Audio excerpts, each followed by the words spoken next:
Hello दर्शकों, welcome to tales of book. Self identity की theme पर बेस्ड ये book the rudest book ever. इसके ऑथर श्वेताभ गैंगवार एक novelist, public speaker, problem solver और काफी फेमस यूट्यूबर हैं जो लोगों की प्रॉब्लम सॉल्व करते हैं और दूसरों की प्रॉब्लम सॉल्व करके उनकी हेल्प करना शायद ये ही उनकी लाइफ का मोटो है। आइए इस बुक की समरी को सुनते हैं और वीडियो लास्ट तक देखते हैं। चैनल को सब्सक्राइब करना ना भूलिएगा। दर्शकों, आप एक प्रोडक्ट हो जिसे कई उम्मीदें जुड़ी हैं, आपके पेरेंट्स, फ्रेंड्स, रिलेटिव और आपकी खुद की भी, कि आप अच्छा पढ़कर एक सक्सेसफुल इंसान बनोगे, कई बड़े बड़े काम करोगे, सबको खुश रखोगे। पर सच तो ये है, मैक्सिमम टाइम ये उम्मीद ही रह जाती है जो कभी सच नहीं हो पाती। ऑथर कहते हैं कि हम वो ग्रेट प्रोडक्ट नहीं बन पाते जैसा हमें बनना चाहिए, जैसा हम बन सकते थे, और इसका रीजन है we don't know how to think. दर्शकों, बचपन से हमें काफी कुछ सिखाया जाता है कि क्या सोचना चाहिए, क्या नहीं, कौन से बिलीफ आइडियाज को फॉलो करना चाहिए, कौन से नहीं,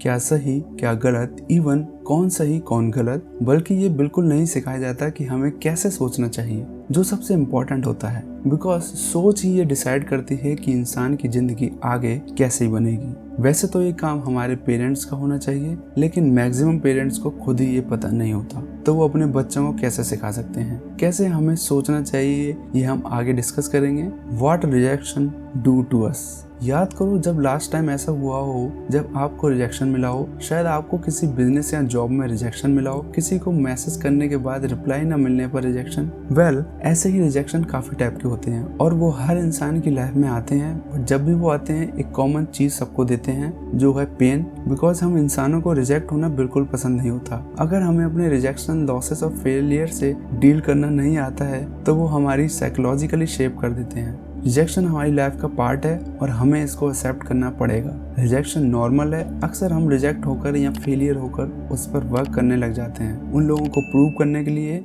जिन्हें हमसे कोई फर्क नहीं पड़ता। बल्कि कुछ लोग रिजेक्शन के बाद खुद को प्रूव करने के लिए सक्सेस अचीव करते हैं। इसलिए बस आपको रिजेक्शन को हैंडल करने का सही तरीका फाइंड करना होगा, जिससे कि आपकी साइकोलॉजिकल थिंकिंग उसी डायरेक्शन में काम करके आपके गोल को अचीव करने में आपकी हेल्प करे। People are weird. अगर आपके सामने शेर आ जाए तो आप क्या करोगे? आप डरोगे या फिर भागोगे? जबकि अगर आपके पास एक क्यूट पप्पी आ जाए तो आप उसे डरोगे नहीं, आप भागोगे नहीं। क्यों? क्योंकि शेर और पप्पी दोनों के कुछ परसेप्शन बने हैं हमारे माइंड में। शेर का मतलब डेंजरस एनिमल और पप्पी का मतलब फ्रेंडली एनिमल। अब जो परसेप्शन होते हैं वो क्रिएट करते हैं एक्सपेक्टेशन। शेर से आप एक्सपेक्ट करोगे कि वो आपको खाएगा, जबकि पप्पी ऐसा नहीं करेगा। सिमिलरली हम ह्यूमन के लिए भी ऐसा ही कुछ परसेप्शन रखते हैं। मोस्टली लोग एक दूसरे के लिए ऐसा ही परसेप्शन रखते मिलेंगे, जैसे लोग पागल होते हैं, स्टूपिड होते हैं, सेल्फिश होते हैं, भरोसे लायक नहीं होते। बट दर्शकों, ऐसा आपको भी पता है कि हर कोई ऐसा नहीं होता और ये हमेशा सच नहीं होता। आपने कई बार लोगों को अच्छे काम करते हुए भी देखा होगा।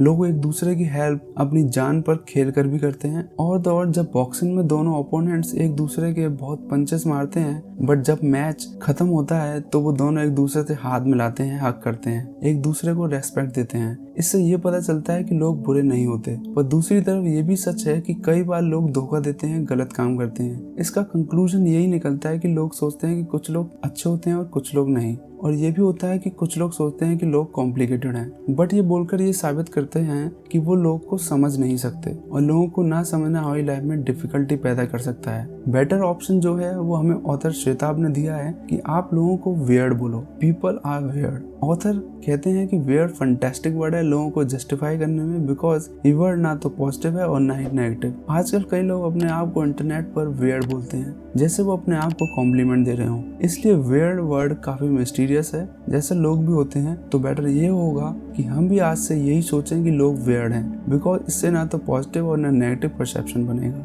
जिससे कोई भी गलत एक्सपेक्टेशन नहीं होंगे, जो कि मोस्टली आपके रिजेक्शन से हुए पेन का रीजन बनता है। जब आपकी कोई एक्सपेक्टेशन नहीं होगी तो आप किसी से भी हर्ट नहीं होंगे। और दर्शकों, हम शेर से इसलिए डरते हैं क्योंकि हमें पता है वो शिकारी है, इसमें दिमाग नहीं है, इसलिए खाना ना मिलने पर वो किसी को भी खा सकता है। और ये आपका परसेप्शन और एक्सपेक्टेशन भी है, और ये बना है because of just one word, data.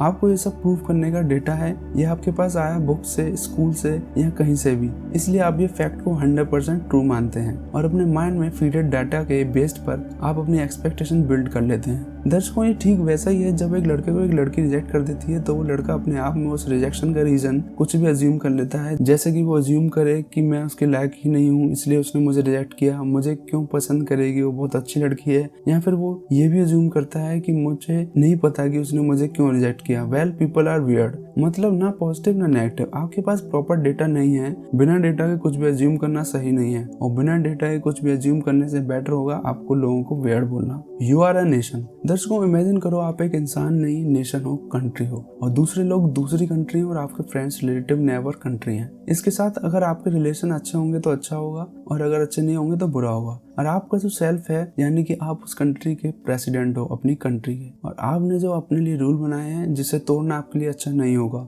और सेल्फ कंट्रोल आपकी सिक्योरिटी है जो रूल्स को अप्लाई करने के लिए आपकी हेल्प करती है। और सेल्फ रेस्पेक्ट होगी आपके नेशन का हैप्पीनेस इंडेक्स, जो तभी बेस्ट होगा जो देश का कॉन्स्टिट्यूशन अच्छे से चल रहा होगा। जबकि आपके बुरे डिजायर्स, हैबिट्स जो आपको हार्म पहुंचा सकती हैं वो होंगे टेररिस्ट। और लास्ट में आपका ईगो जो है अपोजिशन पार्टी, जो आपको कभी बेस्ट बनने नहीं देता। दर्शकों, ये सब इसलिए क्लियरली समझने की कोशिश की गई कि आप कभी अपने ईगो को अपने ऊपर हावी होने मत दो और दूसरों को खुद को कंट्रोल करने मत दो, बिकॉज ये आपके लिए एज ए नेशन अच्छा नहीं होगा। First impression. श्वेताब बोलते हैं कि फर्स्ट इम्प्रेशन अच्छा हो ये जरूरी नहीं है, क्योंकि कई बार ऐसा होता है कि हम कुछ लोगों को गलत और बुरा समझ लेते हैं मीडिया और लोगों से मिली हुई इन्फॉर्मेशन के बेसिस पर, जबकि बाद में थोड़ा डीप बात समझने के बाद हमें रियलाइज होता है कि वो इंसान एक्चुअल में काफी अच्छा है, बस उसने कुछ गलतियां की होंगी और उसे बस गलत तरीके से दिखाया गया था मीडिया में, और उसने और भी कई अच्छे काम किए हैं लेकिन उसकी एक गलती की वजह से उसकी इमेज गलत बन गई है।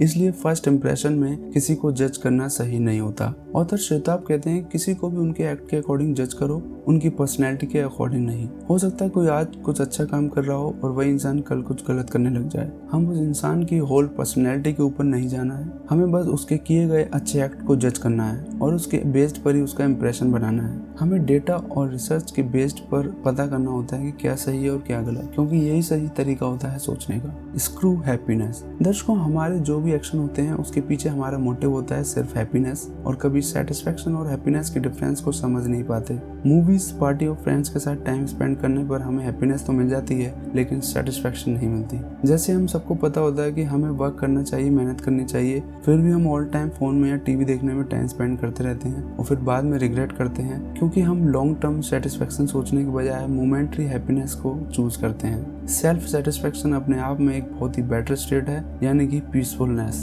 Learn to thinking. Author Shwetabh कहते हैं कि हम ऐसे वर्ल्ड में रहते हैं जहाँ नॉलेज को सेलिब्रेट किया जाता है, इंटेलिजेंस को नहीं। अगर आपके पास नॉलेज है, आप कूल हैं, इम्प्रेसिव हैं। इसका ये मतलब नहीं है कि नॉलेज को सेलिब्रेट करना गलत है। अगर आप नॉलेज कलेक्ट करने में अपना ध्यान लगाओगे तो आपका फोकस थिंकिंग से हटकर नॉलेज कलेक्ट करने में लग जाएगा। एग्जाम्पल, जैसे एक बच्चा क्लास में टॉप करने की सोचता है तो वो स्टडी करता है बहुत अच्छे लेवल की और नॉलेज कलेक्ट करता है, काफी कुछ लर्निंग करता है। उसी टाइम वो बच्चा ये नहीं सोच रहा कि वो क्या लर्निंग कर रहा है, क्योंकि उसका फोकस नॉलेज कलेक्ट करने में है, ना कि थिंकिंग में। लोग सोचते हैं कि जो ज्यादा जानते हैं और जो ज्यादा शो करते हैं उसके पास ज्यादा नॉलेज है, जबकि कुछ लोगों को पता ही नहीं होता कि इंटेलिजेंस क्या होता है। नॉलेज बहुत अच्छी चीज है अगर वो आपको थिंकिंग करने देती है। इसका आप सुपर पावर की तरह यूज कर सकते हैं अगर ये आपको बेटर डिसीजन लेने में हेल्प करती है। नॉलेज आपकी इंटेलिजेंस को और ग्रो करती है, ये एक तरह से फूड है आपके थॉट्स के लिए। बट अगर आपको नहीं पता कि आपको कैसे यूज करना है आपकी नॉलेज और डेटा को, तो उससे पता चलेगा कि आप में इंटेलिजेंस की कमी है। दर्शकों, जैसे बच्चों को बचपन में काफी सारे क्वेश्चन पूछने की क्यूरियोसिटी होती है